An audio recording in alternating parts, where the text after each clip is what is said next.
Welcome to the Playing Hooky podcast with your hosts Rachel and Nathan, brought to you by UtilityMuffinLabs.com. Consistently rated adequate. Welcome, everybody, to the Playing Hooky podcast. My name is Rachel. And I'm Nathan. And thank you for listening. Today's podcast is brought to you by nothing. It's brought to you by the solemn loneliness of sitting at one's home all day long. Yes. For a long, long time. It's true. It's true. It's true. We hope you guys are doing well, and we're here to entertain your ear holes with some podcast goodness. And we're going to be talking about two movies today, one that I brought to the table, one that Nate brought to the table. Yep. They're complementary in that they're both crime comedies. And the two movies we're going to be talking about today are A Fish Called Wanda and The Return of the Pink Panther. So, Rachel. Yes, Nathan. Which one did you bring to the table? A Fish Called Wanda. So it's weird to me that movie, it's a pretty well-known movie. It's like a pretty famous movie. Yeah, and I never saw it. Yeah, I'd say it's pretty well known. I think I saw it for the first time when I was in high school, but I was a big Monty Python fan in high school. And this story was co-written by John Cleese, who's also in the movie, and so is Michael Palin, or Palin. I'm not sure if it's Palin or Palin, but anyway, he's also in the movie, and he was also a member of Monty Python. So it kind of makes sense that I would have seen it, but it's a crime comedy. Takes place in London. I think it came out in the late 80s. So I never saw it when it came out, and I always thought it was... I definitely didn't either. I was a baby. Child, fair small enough, child. Fair enough. Yeah, well, I was a little bit older, but not old enough for it to make a difference. But I never saw it growing up either, which is weird because having watched it last night, it's definitely the right style of humor. But I think I never watched it because I always thought it was like a romantic comedy. I think I always used to get it confused with the movie Moonstruck, which I've also never seen. I've never seen Moonstruck, yeah. No, me either. But it stars... came out around the same time. Yeah, I think you're right. So it stars, as I already mentioned, John Cleese and Michael Palin, but also Kevin Kline and Jamie Lee Curtis, who this was kind of, I would say, at maybe as she was kind of cresting into the apex height of her popularity in the late 80s, early to mid 90s. She was definitely like an unconventional, like she was not unconventional, like I think she was like a Hollywood beauty, but she always had short hair and kind of a pixie cut, after, this is well after Halloween movies, right? Yeah. And so she definitely like had a banging body, but she wasn't like a Julia Roberts, right? She was kind of more like a thinking man's beauty. Yeah. I think so. I don't know if this is podcast appropriate to share. I don't even know if it's appropriate to share with you, but hers may have been the first non-matronly boobs I ever saw. Oh, really? Yeah. Please explain. Yeah. So the Eddie Murphy and what's his name? Dan Aykroyd. Dan Aykroyd movie Trading Places. Yeah. She was which came out in the very early 80s. And when I was a kid, so for people that grew up in the 80s, maybe this is similar, but like, and I've talked about it on these podcasts before, but like sex in a movie was not really okay, but like crude humor, swearing, violence, that was okay. So I was watching like comedy movies at a way younger age than I probably should have been. It's possible I just had bad parents, but I was watching comedy movies at a younger age than was appropriate. And some of the jokes I got, some I didn't. You're talking about the classic Trading Places. Trading Places. Trading Places, Yeah, sorry. yeah. Trading Places. Yeah. Trading Spaces, I think, was a TLC or HGTV show from the 90s. Trading Places. Yes, Trading Places. But anyways, long story short, Jamie Lee Curtis is in that movie, and there's like one brief, like 10-second shot of her boobs in that movie. And like, they were just indelibly like branded into my brain. Yeah, so those are your first Hollywood boobies. Yeah, I think it could have been others, but those are the most memorable. Yeah, the first you remember. How do you rate them on a scale of 1 to 10? She has great New York boobs. Great New York boobs. What's that from again? That's from the Chappelle Show. Oh yeah. Anyway, yeah, she's a beautiful woman. She still is, even she's older now, but she's still very beautiful. And anyway, super funny movie. Would you like me to run through the plot of it really quickly for the people at home who haven't seen it? Well, I could give some assistance. Sure. I could take the lead on that, and you could kind of fill in the blanks for me. I'll jump in and interrupt you as needed. Sure. So Jamie Lee Curtis plays kind of like, I wouldn't go so far as to say like a femme fatale, but like she is a character who uses her feminine wiles to kind of get what she wants. Would you call her a con artist? She is definitely a scam artist. For sure. Yeah. She's definitely, so she is seeing this British guy. I think his name is George. Yeah. And what's her character's name? Wanda. Yeah. Yeah. She is the titular character in the movie. So super important plot point. Her name is Wanda. Yeah. And we learn right at the beginning of the movie, what's his name? The other guy from Monty Python? Michael Palin. Yeah, Michael Palin. He plays a character with a stutter, and I really don't understand why he's kind of involved in it, but he seems kind of like the errand boy to George. Yeah. He's kind of like George's number 2. Yeah. He kind of helps out George. Right. And so that character is... His name is Ken. Ken is taking care of his fish, and all of his fish have names, and they're all these exotic tropical fish, beautiful fish tank. And there's one, I believe, angelfish that just floats by, and he names her Wanda, and he names her Wanda for obvious reason. It's like the boldest, most beautiful fish. It's like the envy of the rest of the fish tank. And then we meet Wanda, the character played by Jamie Lee Curtis, and then we meet her brother. Quote brother, my air quote brother, Otto. Who's played by Kevin Kline. Yeah. And I don't really think that there's any other movie I've ever seen Kevin Kline in that I liked him in. Really? I really liked him in this role. Okay. But I can't think of anything else I've seen him in that I enjoyed. I actually walked out of one of his movies. Which one? In and Out.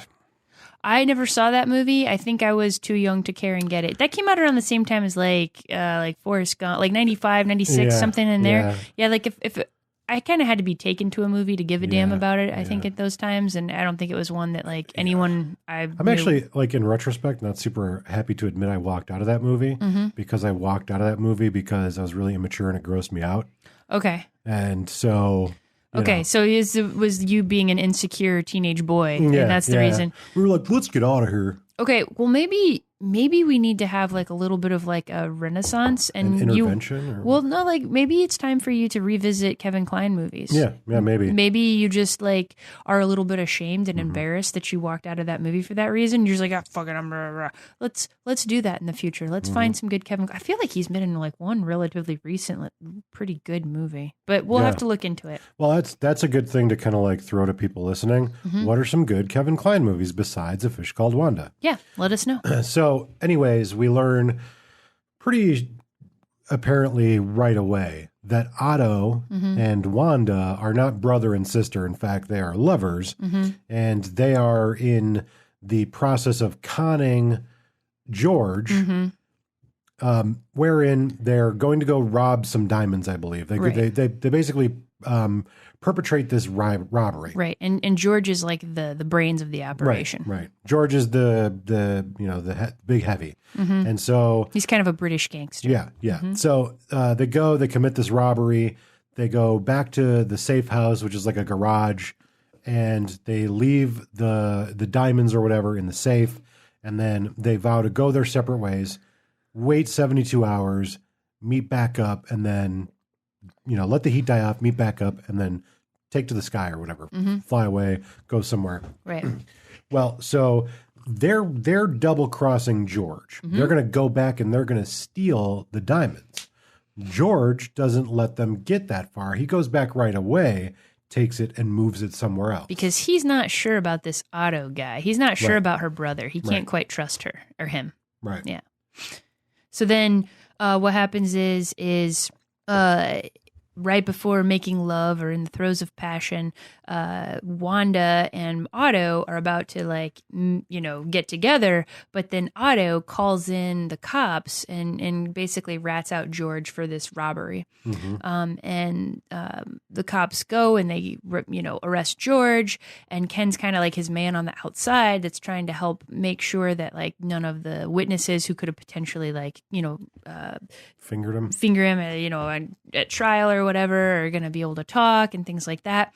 Meanwhile, Otto and Wanda are just trying to find the diamonds because George was like smart and went in and moved them out of the safe and hid them someplace else. And so the rest of the movie is kind of like Wanda and Otto trying to figure out where George hid these diamonds because they want to like sneak off with them and leave the country. Also worth mentioning, Wanda and Otto are both Americans. They play Americans in the movie. So like they just want to get the fuck out of England with these diamonds that they're trying to, steal from George. Right. Well, John Cleese comes into the picture. He plays the barrister who, I don't know much about the British legal system, but apparently like you have a lawyer, but then you're not represented by your lawyer in court. You're represented by a barrister. So George has a lawyer who's kind of like in the know that George is a criminal, but this barrister that John Cleese plays is just trying to defend him in court. Right. And so, innocent. Right, because thinks he's innocent. So Wanda figures out that this guy, John Cleese's character, whose name is Archie, that Archie is his barrister, and she's like, okay, well, whatever George knows, he's gonna tell Archie. So if I can manipulate Archie with like my feminine wiles, I will be able to figure out where the diamonds are hidden. Yeah. So she sort of devises this plan to start pursuing Archie and trying to like manipulate him and, try to get information out of him with like, through sex and coercion, things like that. It's very funny. It's not as creepy as it sounds when I say it that way. And what ends up happening is that she kind of accidentally maybe falls for Archie, and Archie definitely falls hard for her. He's like primed for a midlife crisis. Yep. You find out in the background that his wife is kind of a jerk. And she's the worst. She's the worst. He's got this daughter named Portia, and she's the worst. And she's just spoiled. He's just like this like prim, proper British lawyer. And just like it's every stereotype of like the hoity-toity British. Right. It's such a good characterization. Meanwhile, Ken, who's George's man on the outside, is trying to rub someone out, and that's really funny. And like that kind of those Ken moments, those Ken scenes in the movie are really where like the humor from Monty Python shines through. I won't give away like the whole plot or necessarily how it ends, so that if people haven't seen it before want to see it, but basically there's a lot of like comedy and backstabbing that happens like with Otto and Wanda and Archie and George. And in the end, it is kind of a happily ever after situation, but with a lot of like preposterous, ridiculous humor involved. Anyway, so like one of the things that I noticed about watching this movie, if anybody's seen it, it's more of a dark comedy, but it's for sure an adult comedy. But the real reason, like there's a couple of reasons that I kind of thought of like the Pink Panther series because of this. And it really came down to that influence of Monty Python with, John Cleese being like an integral part of the writing of it. And I think he like wrote and directed it, didn't he? He didn't direct it, but he was one of the writers. But he was really important. But you can kind of like get a feel for that influence because there is some slapstick in it. Yeah. It's much more adult. I think it's like a rated R or a PG-13. I think it has to be rated R because they do say fuck a lot. Yeah, there is a lot of swearing. So that wasn't really what influenced me, but it was that slapstick. Like you talked about the one character trying to like eliminate a witness. And there's just like there's a lot of like silliness in it, but it's not overwhelming. Right. I think it really was kind of like that point in time in movie making, in the late 80s or early 90s when it came out, where there was like just enough slapstick to keep it like a little silly and a little lighthearted, but the gags didn't kind of like go overly long.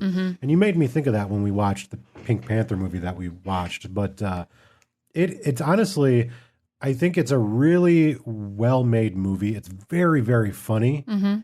And the way that the movie kind of like plays out and ends, I really like, it was satisfying how it ended to me. Right. Because there was like some character or redemption in there. But the ones that were irredeemable, I think fairly well stayed that way. And I was kind of glad that they did. But it's kind of like, I came to realize that the person who wrote it maybe might have put themselves in a role that was very, it kind of like illuminated them in a very positive light. Do you know what I mean? Oh yeah. So you're saying that like John Cleese took on the role of Archie, and then that ended up Archie kind of was a bit of a hero in the end. Right. Yeah. It ended up being like the real like good guy in the scenario who, you know, I don't want to give it away, but who comes out ahead in the end. Yeah. And I thought that was funny. I don't know if it says anything about John Cleese, but no, one thing that I can't comment on that. I've never heard anything really negative about John Cleese as a person. No, neither have I. I think he's really, really funny. But yeah, he did kind of, he wrote the movie, and then he gets to be, why not be like the hero of your own story, right? That's what we all want to be. Right. But one thing that I think was really interesting, it never dawned on me until this viewing of the movie. And I think part of it is because I've been watching, I've been kind of going through a little bit of like a personal fitness journey where rather than trying to lose weight or trying to fit into a certain article of clothing or anything like that, I'm just trying to really be healthy, and I'm working on being able to build strength to complete goals, right? And so what I'm doing right now is I've never been able, up until like now, I've never been able to do a pull-up my whole life. And now I can do like 4 consecutive pull-ups. So I'm training to work towards a goal to be able to do a set of 10 pull-ups, right? And because of that, I've been really like interested in building muscle and how that happens and macros and all that. And I've kind of gone down like a YouTube rabbit hole of Nate's rolling his eyes of different like, you know, fitness YouTube influencers, and just watching a lot of those videos and, you know, listening to people's recipes. But when you do that, you end up watching a lot of videos about Hollywood actors and the crazy regimens they do of what they eat or what they are doing exercise wise to get their bodies to look how they need to look for roles. And this kind of relates back to our last episode. We were talking about Rob McElhenney and It's Always Sunny in Philadelphia, and how for a gag for one season, he just gained a bunch of weight. And then in another season, as part of a gag, he got completely like Iron Man or, you know, Captain America ripped. And then I watched a video about that. And then like another video came up about Kumail Nanjiani and sort of his fitness routine and what he's been eating. And then like, I've got all of this in my head. Right. And then we watch A Fish Called Wanda. And there's a bunch of scenes, at least 2 scenes that I can remember, where John Cleese removes part or almost all of his clothing. And I think at this point in the late 80s, John Cleese was probably in his late 40s, early 50s. And just seeing him like basically in the nude, you never see like his butt or his groin, but you see everything else. And it's like, oh my gosh, he was in really good shape. And it never occurred to me before. And I was like, I wonder if he worked out a bunch or trained. I mean, he's very lean, but also very muscular, and like does not look like a pudgy middle-aged man. No, he looked very fit. It kind of looked like he'd been, you know, jogging a lot. Yeah. Like I would prefer if you used the scientific term for the crotch and butt. And said twig and berries. Oh, the twig and berries. I'm sorry. Yes, that was crude of me. So crass. Very, very crude and very crass. Yeah, I didn't see the twig and berries. Yeah. But anyway, that was one thing that I noticed this time watching it through, was just like what good shape he was in. But then on the opposite side of the spectrum, Kevin Kline, who was also very fit, and you did see him shirtless a lot in the movie. But like, I feel like he's doing like gymnastics in the movie. Yeah. But here's the thing. He looked like a healthy, fit, normal guy. But I feel like if that same movie were to be made today, for like the less than 2 seconds where he was shirtless on screen, he probably would have been in the gym training for like a year for that one scene, because that's just the standard that like Hollywood has set now. So can I divert our attention real quick? Please do. Because it's a movie we're not really going to talk about. And we'll get back if there's any follow-up for A Fish Called Wanda. But it's interesting you say that, because so she presented the movie, heist movie, diamond heist, comedy, and I'm like, oh, Pink Panther. But for me, like Pink Panther movies were movies I watched when I was a kid. And I haven't really watched them as an adult at all, really. And so I forgot that there was like almost a dozen Pink Panther movies. So I had like a specific movie in my head. Well, so I have Pink Panther, the original one, on DVD. And the truth is, I've never watched it since I bought it. I just bought it because it was like oh, that's that movie. Let me get it. Blah, blah, blah. Let me spend money on a thing. Yeah, let me blow money on the thing. Okay, so I put the DVD in, and I'm like, I kind of think I remember this. And one of the characters in the movie is like this, like European, like British Duke or whatever. And Rachel commented like, oh, that guy looks really old. And I'm like, I bet you he's like super young because it's a movie from 1963. Right. And everybody in the 60s looked really old. Yeah. And so I looked the actor There's up. all that processed food and smoking. Yeah, whiskey, smoking. Yeah. Like, so I looked the actor up, plus World War II. You know, just, There's a lot of shit happened. So I looked the guy up, and the guy is in the movie. When he's in the movie, he's 52, right? And he looked like the image of what people back then thought like a Playboy might look like, but he looked old as shit. He looked like a grandpa. Yeah, he looked like a grandpa. And I was like, I bet you that guy in this movie who looks like he's my grandpa and like 5 years away from being deceased is the same age as Jason Statham. And I looked him up, and Jason Statham was like a year younger. Oh, wow. And I was like, this is what a modern day 52-year-old looks like. In Hollywood. Yeah. Jason Statham. And this guy who looks like Vincent Price in his latter years is what a 52-year-old looked like in the 60s. Not only that, but like I work with some men who are in their early 50s when I had a job where we went into the office. And just your average Midwestern dude who's in his early 50s looks better than that guy did, who was an actor. Right. It's just like the idea of both like our beauty standards back then, our concept of health, you know, what we thought looked good, you know, what was expected of aging actors, aging men, aging women. Right. It's just profound to me. Yeah. Definitely. But anyway, John Cleese definitely is just a naturally athletic build, or he did some work, because for a dude his age in this movie, because I think he was probably in his early 50s or late 40s, he looked amazing. Like I've seen a lot of naked men. He's always been kind of skinny. He's always been very skinny. Like an Abraham Lincoln build. Yeah, very tall, gangly, but he looked muscular and fit, you know? He probably knew he was going to have to get naked. That's what I'm saying. Like, he must have been leading up to it. Yeah. But he wasn't fat skinny. He was muscular. Oh yeah. He looked like a guy who rides his bike every day to work, you know.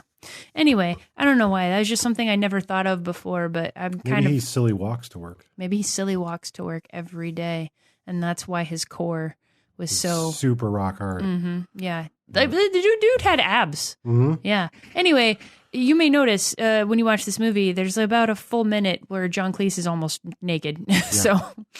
Yeah. And it just reminded me too, like, first of all, after watching this, I want to go watch True Romance. Me too. You mean True Lies? True Lies. True Lies. Yeah. Arnold Schwarzenegger. But True Romance too. What's True Romance? True Romance is a movie. It's a Quentin Tarantino written movie with not Skeet Ulrich, fucking Arquette and David Arquette. No, the woman, Patricia Arquette. And Christian Slater. Okay. And it's a crime movie. Okay. And it's fucking awesome. Oh, that one. And it's not the movie I was trying to refer to, but if you people are listening to this and you haven't seen it, stop, go watch it, come back and talk to us. But you were thinking True Lies with Jamie Lee. I was thinking True Lies with Jamie Lee Curtis and Arnold Schwarzenegger. That is a great movie, too. I really like that movie. Classic, early 90s movie. Because, like, what you said earlier about Jamie Lee Curtis, it's pretty legit. She was, like, a really incredibly beautiful woman, and not in the same traditional ways as everybody else in Hollywood. No, yeah. I mean, beautiful body, beautiful face, beautiful smile, but really was definitely her own person. Yeah, like wasn't trying to be. She didn't fit the mold. She wasn't cookie cutter, you know. But anyway, yeah. We're getting really shallow and talking a lot about people's looks in this episode. I don't know. We can't see people. It's true. The only people we've seen are the people on TV and our lovely roommate who has the most delightfully curly hair, and she's probably tired of me talking about it, but it's true. It's so curly. But anyway, yeah. So, Fish Called Wanda. What'd you think of it in general? I thought it was great. It was really funny. It was really crude. It was the type of humor that I enjoy. Why don't you tell people your favorite line from the movie? I don't remember what he says, but Kevin Kline's character says something very vulgar. Right. And then John Cleese's character says something to the effect of, You're a true vulgarian, aren't you? And Yeah. he's like, you're the vulgarian, fuck you. No, so here's the line. So Kevin Kline's like, you fucking cunt, twerp, British asshole. And then John Cleese goes, oh my, well, you're a true vulgarian, aren't you? And then Kevin Kline goes, you're the vulgarian, you fuck. And the first time Nate heard that, you heard it in a clip somewhere or something. I heard it on a YouTube clip. And he's like, and I'm like, have you not seen this movie? And I'm like, we must watch it. I will play the clip here. You pompous, stuck-up, snot-nosed, English, giant, twerp, scumbag, fuckface, dickhead, asshole! How very interesting. You're a true vulgarian, aren't you? You're the Bulgarian, you fuck! That was very funny, wasn't it? Yeah, so funny, so funny. Just a little sausage behind the scenes. Yeah. Like, it's not live. No. So she knows I have to get up, edit it into the podcast. So It's a lot of hard work on your part. we made that up. We made it up. But so one thing, you guys, little insight into Nate's brain is that sometimes, you know how like people get songs stuck in their head and they'll just be like, like they'll sing like the part of the song, like, whatever, like, a photograph and then she's like, they do about their day. Nate does that, but with like phrases. Like he'll get a phrase stuck in his head, like, or a sound that someone made, like or like he'll mimic a fart and then like do that with a fart sound. Like someone will fart and then he'll just walk around the house and go, perturb, or what's I'm like that bird that mimics all the chainsaw and the drill in the woods. There's but I do it with farts. Yes, it's true. Point. And then there's like an old viral Vine video where this teenager's in a car and he's like, fuck your chicken strips. Nate'll just be like, I'll just hear like muffled from the back of the house, fuck your chicken strips. And just like Nate saying it. Nate, have those chicken strips. Fuck your chicken strips. So then, like, when he heard, like, you're the vulgarian, you fuck, like, that was what was on repeat for that day. And so, anyway, I heard that at least 20 times a day. Yeah. For at least a day. I'm like a really annoying parrot that, like, you can't cage up. No. And then you'll just, like random things from far long ago will pop up and you'll start repeating them. I do this thing where I'll have, like, a line from a song, but I'll only know that one line. So I just fill in the rest of the song with swear words. It's true. Yep, that's a daily thing too. Anyway, where are we going from here? So Pink Panther. Pink Panther. So now to jump back just a scotch. So needless to say, last night I put in the Pink Panther DVD, which I remind you, people that are listening, I have not watched since I bought in like 2006 because it's DVD. It's not Blu-ray. It's just Pink Panther Blu-ray. And DVD. I have like it's Pink Panther DVD, which is what my fucking face was saying. Pardon me. So I haven't watched it. And I have 4 of them. And I was like, I think I have all of them. I have like 4.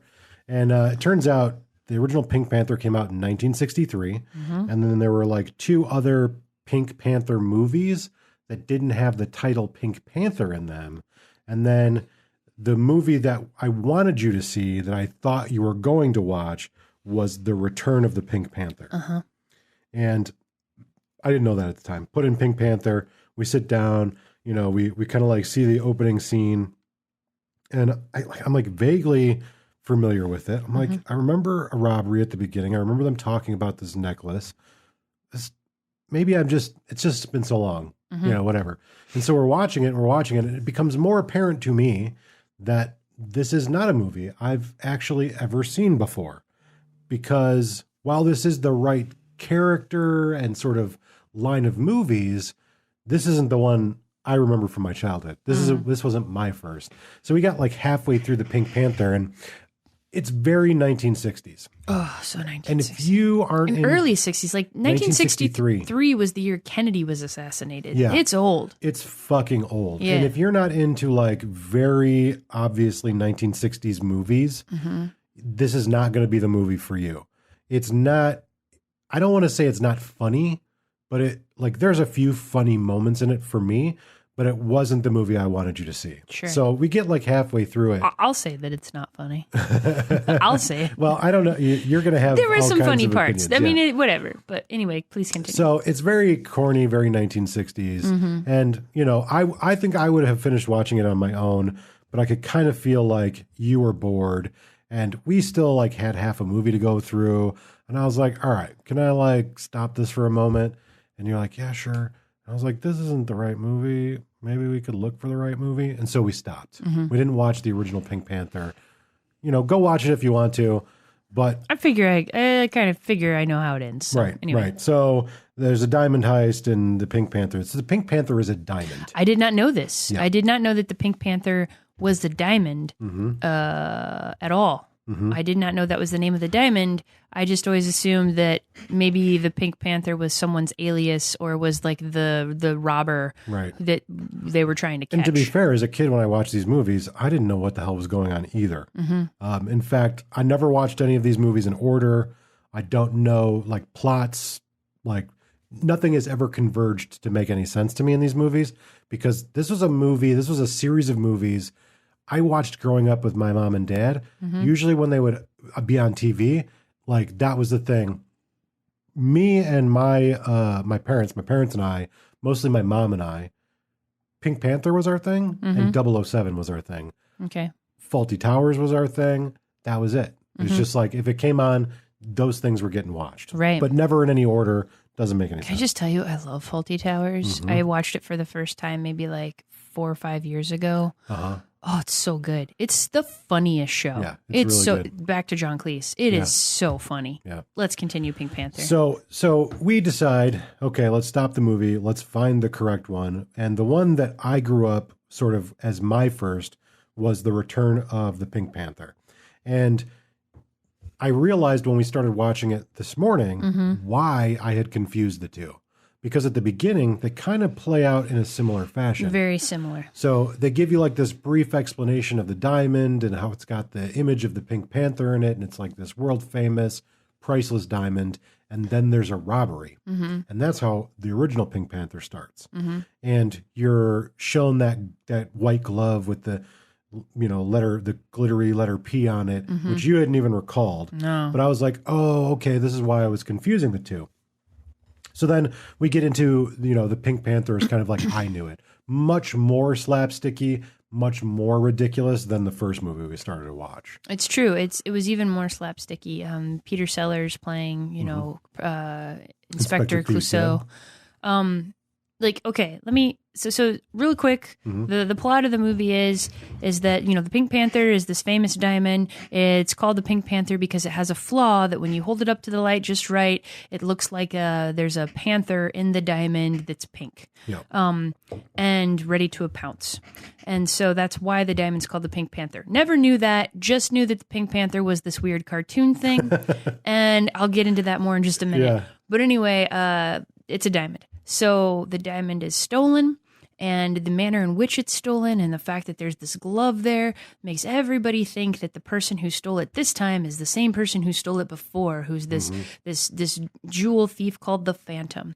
And the person who caught the jewel thief, the Phantom, the first time was this Inspector Clouseau in France. And I don't know where Lugash is or where it was. I don't even know if it's a real country. I don't know if it's a real country, but it's vaguely Middle East. Perhaps it used to be a real country and now it's something else. It seems like it's one of those like North Africans, you Yeah. know, Western Middle East countries, right? So anyway, it's in a museum there, gets stolen by who people think is the Phantom. And the Prime Minister or Shah of Lugash says, I want, you know, Inspector Clouseau on this case. So Inspector Clouseau, assuming something in the Pink Panther movie that happened before this, got into some trouble. He's demoted. So he's kind of like a beat cop, but then he gets like reinstated as an inspector to go deal with this Pink Panther situation. And this this jewel thief, the Phantom, is everyone is like pretty sure that the Phantom is really this very wealthy playboy, Sir Charles something. So I couldn't tell if it was meant to be the same guy from the first movie, and I kind of felt like maybe it was supposed to be. It doesn't really matter. But anyway, this British knight, Sir Charles whatever, I forget his last name, Hilton maybe, I don't remember.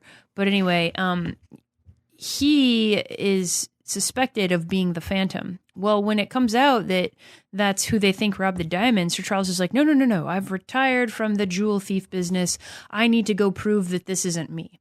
So Charles Lytton, played by Christopher Plummer, right? So Sir Charles Lytton, so Inspector Clouseau and Sir Charles Lytton are independently trying to find who this jewel thief is. Bada bing, bada bang, bada boom. We find ourselves not in Lugash or France, but in Switzerland, in this resort area, and their paths cross, and then one thing leads to another, and at the end of the movie, as you would anticipate, the Pink Panther is returned to the Shah of Lugash, right? I won't get into all the details because, frankly, the movie is very long. The plot is slightly convoluted, but the thing that made the movie a bit long for me is that the slapstick humor, like the bits, wouldn't end. Like all of the slapstick humor, it's like rather than just like having a funny thing happen where a guy gets electrocuted or a guy has a mishap with a vacuum, or a guy can't get out, slips out of the tub, like, and have that be the joke. Yeah. It's like someone who like repeats a punchline and then be like, oh, knock, knock, who's there? And then they repeat the punchline of the joke 3 times. Did you get it? Did you get it? Did you get the joke? Did you get the joke? Did you get the joke? I don't get that. I get like the kind of old school, like Buster Keaton, Charlie Chaplin. Yeah. Sorry. Charlie Chaplin. I get, like, that's what I get. Like, kind of like ridiculous physical humor. Well, I'm fine with ridiculous physical humor. It's fine. And Charlie Chaplin did it better than anyone else. Yeah. But it's like this movie, and in the first one, the thing they suffer from is that it doesn't end when it need. Like, maybe I'm just impatient. No, and but they went on. The bits went on forever, and it's like you either need to stop it when it's funny, right, or keep going with it forever until it's ludicrous and becomes funny again. And they didn't find that sweet spot, and that's why like a lot of the jokes didn't land for me. What I did enjoy was how much you enjoyed it, because you were like cracking up the whole time, and that was fun for me to watch. And I enjoyed watching the movie because you were laughing so much. My favorite part of the movie is this real, like, kind of simple throwaway thing where he gets to Switzerland, Clouseau, and he's following the wife of the suspected jewel thief. And like he gets out off the train or out of the airplane or whatever it was, and he walks up to the cab. This was funny. And he shows the cab driver his badge, and he goes, "Follow that car." And the driver gets out of the car and runs after them. Yeah. I'm like, what the fuck? He just runs away. And then like you see him like a minute later, He's like still chasing the car. Yeah, that is pretty funny. Yeah. I don't know. I honestly, here's why I enjoy this movie so much, and why maybe it's a little bit harder for someone who's coming into it as an adult to enjoy it. Why I really enjoy this movie is because it's basically, it's almost like a step above a kid's film. Yeah. So there's a lot of nostalgia in it for me, and it's a lot of like, boing kind of humor, but there's really no vulgarity in it. There's almost no swearing in it. No vulgarity. There's comical violence in it, and a lot of the stuff, there's like references and sort of like some kind of like borderline racism that wouldn't fly. No, there's racism. I wouldn't call it borderline. There is racism. Wouldn't fly today. But for the early 1970s, I'm sure people didn't give a fuck. Yeah. But anyway. Yeah. Back then it was funny. Yeah. But the reason why I like it is really the nostalgia. Like, I can get the humor, I can get all the like the linguistic stuff and like the running gags where he pronounces everything wrong, and people are like, "What?" Yeah. And he repeats himself. Like, those things really just make me chuckle. But it's just like that. I accidentally earlier today called it Inspector Gadget. You did, yeah. And so obviously there's like this association in my head with like Inspector Gadget and Inspector Clouseau and the Pink Panther. And so, yeah, it's just something that I really like, I love and cherish from my childhood. And I forgot how funny they were to me. So I don't remember, I remember, well, you're not unique in that it's like from your childhood, because I feel like it's a movie that someone would have seen like in the 70s when they were like a teenager and then or a kid and share it with their kids, right? Yeah. So I think when we started watching the first one, I was like, I think I have, someone tried to show this to me once, but I fell asleep right in the beginning. And as I thought about that more, what happened was when I was like maybe 10 or 12, I was spending the night at a friend's house. And they were like, hey, let's watch the Pink Panther. And they put in one of them. I don't know which one it was, but it had the same, they all probably have a really similar beginning with like the Pink Panther cartoon or whatever. And I just remember thinking like, this is going on forever. This intro where the Pink Panther and the music. And it was just like, oh gosh. You just made really self-indulgent films back then. I guess. I don't know. And then like, I remember characters and people talking and something about crime and a diamond, and I fell asleep. I think it's a British thing. Yeah, I just immediately fell asleep, and like that, I never tried to watch any of them again because I was like, well, who cares, right? Yeah. Like it never, like no one ever tried to show it to me again, so I was like, it's not on my radar, whatever. Yeah. And like I kind of had the same problem this time with those movies. Not like I was going to fall asleep, but it was really hard for me for it to keep my attention. At one point when we're watching the second one, I was like, I can't sit here and keep watching this anymore. So I started doing kettlebell swings. I knew while we were watching it, I was like, oh, she's not going to enjoy this the way I'm enjoying it. And I started like kind of like noticed you kind of like, I would laugh and I'd be like, oh, she didn't catch that beat to be funny like I did. And I was like, oh, she's not liking this. And I kind of just resigned myself where I was like, well, I'm fucking watching it. No, I'm glad that we watched it, and I'm really glad that it made you happy and you laughed as much. And the truth is that like I didn't enjoy watching the movie, but I enjoyed watching the movie with you. Well, then you'll enjoy watching me watch the other two that come after this. Because I'm going to. That sounds Maybe good. Not tonight, but yeah, no, definitely. It sounds like a good. Nate watches a movie and Rachel sits next to him and enjoys him laughing. Yeah, it does work. And does work. Yeah, catches up on her emails. But so here's the thing: I've resigned myself that you're not going to like the Pink Panther movies, and that's okay. But also, I feel a little bad because that means that maybe you don't like Peter Sellers, and so now I have to introduce you to Dr. Strangelove. And hopefully that can sort of bring some love of Peter Sellers to you. I feel like Dr. Strangelove is going to be up my alley. And here's the thing. I do think I like Peter Sellers. I think he's really funny. And I like the character of Inspector Clouseau. It's just, it was just too much. It was just, it lasted too long. I definitely understand where you're coming from. I believe Peter Sellers in Dr. Strangelove plays 5 characters. Oh, wow. Peter Sellers was a fucking beast. He was a badass. So I feel like hopefully sometime down the road, we'll get a chance to share Dr. Strangelove because that's one of my all-time favorite movies. Cool. And you'll have something that you want to show me in return. And all will be redeemed. Yeah. And you'll find me attractive again. Yeah. Yeah. I keep saying this. Everybody's got flaws. Yeah. Yours is you don't like the Pink Panther movies. And well, that's okay. Add on to that the mint chocolate chip ice cream thing. And it's almost a deal breaker. No, I mean, it's not a deal breaker, but it's just like really has me plotting my escape.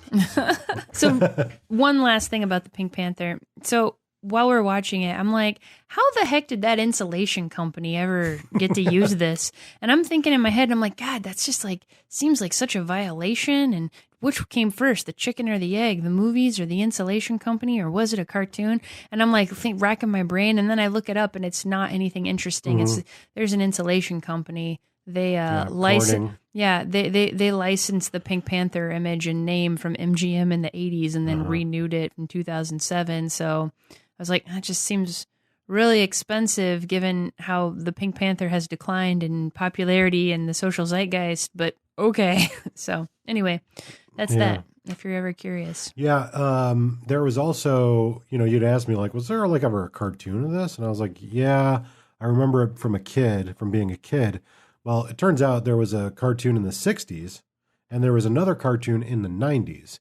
And, like, I remember the cartoon, but honestly, like, I just remembered that there was. Right. Like, I couldn't tell you. And was the Panther a character? I think the main character was the Panther, and I think that the cartoon Inspector Clouseau was always on the hunt for him and getting into ridiculous things, and the Pink Panther was always outsmarting him. Gotcha. But so it sounds like a very much like a Sylvester and Pepe Le Pew situation. Yeah, but I could be completely making that up. Okay. Like, that could be utterly false memories. It just occurred to me that we may have listeners not in the United States have no idea what I'm talking about with the insulation. So I don't know if that's a global company or I don't not. know. But there's like a company in the US that sells like basically that like insulation.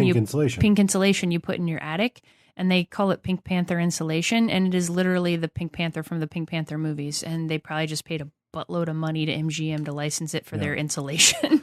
So the other thing that's really memorable about the Pink Panther is that theme song. Yeah. Like that's a theme song that will forever be in my head. Yeah. For the rest of my life. That Henry Mancini, like doo doo doo doo doo doo doo.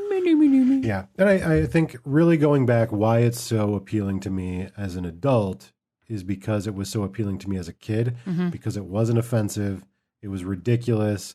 And honestly, most of the jokes are jokes that like 8-year-olds could get without a problem. It's like lots of falling down, lots of pronouncing things incorrectly, lots of like accidentally shooting parts of your face off and leaving black smoke, Yeah, it's just some wrestling. Yeah, lots of really ridiculous punching. Things breaking. Yep. A bank getting robbed while the blind man with the monkey. That was a funny bit. Yeah. That was a funny bit. Like there's a bit right at the beginning where a bank gets robbed and Inspector Clouseau is oblivious to it. That is a funny bit.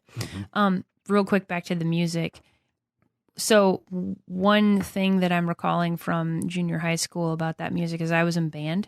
And I just remember it being like the most annoying day in band when the saxophone players figured out how to play that, because that was literally like what they played for the first 10 minutes of class during warm up. For the rest of the year, it was people playing saxophone shittily because they'd only been doing it for about a year and a half, playing. I don't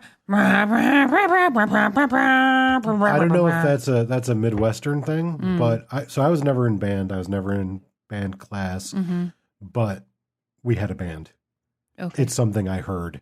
Yeah. Frequently. Yeah, you walk past. I feel like the day the saxophone players figure out how to make that, like, I don't know, it's the same thing. The day that the clarinet players figured out how to play from Jurassic Park. It's like we all came, like one of us was like, if I do this and then a B, C, and then like one of us told us, and then like all 50 of us knew it, and then we're playing like the Jurassic Park theme, and then like the day that like there's like the trumpet players would be like and like do the Star Wars theme. Like we all were annoying. Oh, you know what? A side thing. Look, I don't play guitar.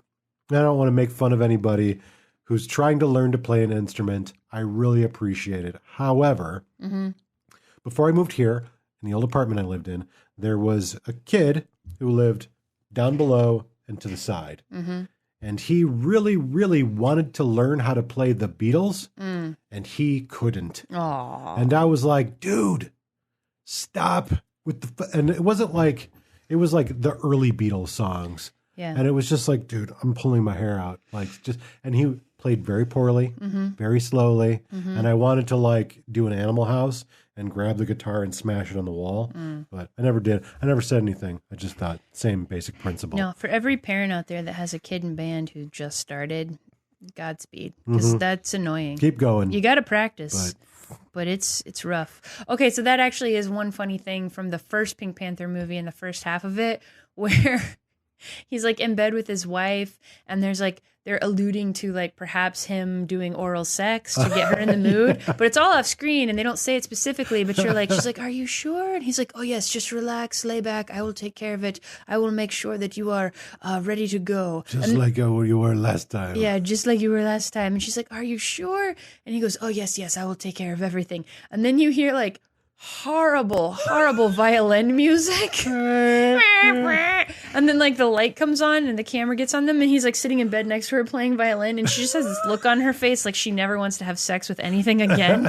And that was just like that was a really funny moment. So anyways.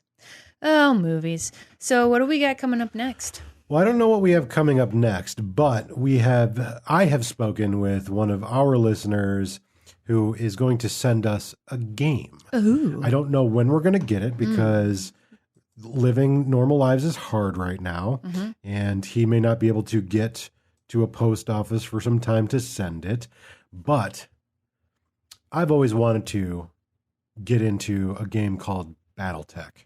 Okay. And it's just giant robots in space, basically. Giant robots fighting in space. So he's going to send us this game. And we're gonna see what we can figure out with it. We're gonna learn how to play it, whatever. You and I will utilize this time to learn it, and if we like it or if we don't, maybe we'll have him on the podcast. Okay, and he can tell us about it because he's very excited about it. And I've always wanted to play it, but I want to know, number one, can we play it just you and me? Sure. Because this is the point. Yeah. We are like being forced into this hooky situation. And we need 2-player games so that we can, have fun together. So I'm hoping this is a game we can get. We can kind of learn how to play the rules and maybe like run a game and see how it goes and go from there. Yeah. But we don't know when that's going to happen. So it's a little different. So eventually, yes, we will do that episode for sure. Let me ask you a question. Do you have any movies that you like that are music related? Not necessarily musicals, but like movies or TV shows that are like about music? I don't know. Because I really feel like it's getting to that point in your life where you have to see Spinal Tap. Yeah. So if you could think of something complementary to that, maybe. Yeah. That would be cool. But I feel like I'm going to have you watch Spinal Tap really soon. Yeah. Regardless. Yeah. Yeah.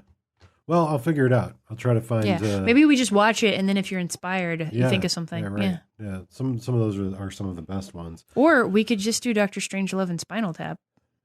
Yeah. I mean, we could do that. Yeah. But what's to stop us? It's our podcast. Right. Who cares? If we'll think people about don't like it, watch your own movies and make your own dang on podcast. Yeah. Why don't you? Yeah. You sons of biscuits. Yeah. We're also retackling Tiger King, because our roommate hadn't seen it, and we were like, you want to watch the first episode? And she's like, okay. Yeah. And so we watched it again. I'm like, I think we're going to have to watch it again. Yeah, I think we are too, because, number one, since we did the podcast, since the show came out, there's like a follow-up episode. Yeah. There's like with Joel McHale. Like, is he a producer? I don't know. Yeah. I don't know why. So we're going to watch that. So maybe we'll like touch on it again in an upcoming podcast. But we're not really sure what's going to come next, just that it's going to be a podcast and we'll be talking about cool things we like. Yay. Well, thank you, Nathan. You're welcome. And we hope that you enjoyed the inclusion of those audio clips that I went and edited in before the end of the podcast. Bye. Hey folks, this is Rachel from UtilityMuffinLabs.com. If you enjoyed the Playing Hooky podcast, think about supporting us. For more podcasts, art, videos, and gaming, go to UtilityMuffinLabs.com. Follow our podcast on Twitter, @HookyPodcast, on Instagram and Facebook at our Utility Muffin Labs name, and support us on YouTube at Utility Muffin Labs. Check out our other gaming-related podcasts, 25 Years of Vampire the Masquerade, and the Nerd Words podcast. Thank you all for your support. Utility Muffin Labs, consistently rated adequate.